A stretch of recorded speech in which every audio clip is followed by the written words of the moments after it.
Okay, lawn fans, you ready? So, had the aeration done, cleaned it up with the shovel that I used to throw out sand. All I did was just slide it along the surface. I picked up all the cores.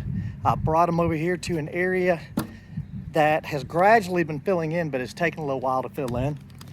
I dumped them right here. We had a big rain, so it kind of washed them around a little bit. I need to spread that out, but that grass is going to grow in. I already see some green popping in there. But now today, what am I gonna do? I'm gonna get the old verticutter out.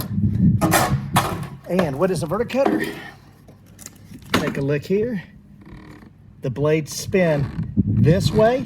They'll pull up any debris, trash, old clippings in the yard, bring it to the surface. I'm gonna set it probably on the second highest setting just to skim across the yard. Then I'll clean that up.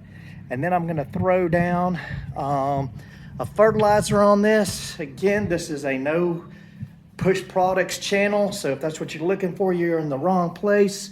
I'm gonna put out a 2702. So that's it.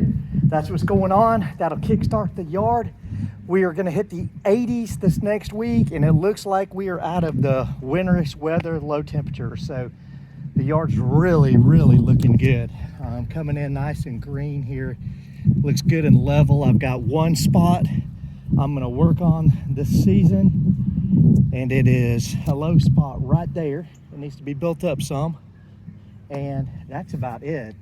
Nothing in the yard really needs leveling. Now this spot over here, the old putting green, the old dog park, whatever you want to call it, the side piece, I'll probably do a little bit of leveling there because cicada killers burrowed down into the ground. If you don't know what those are, look it up, but they burrow into the ground. That's what they did, and they caused some issues over there.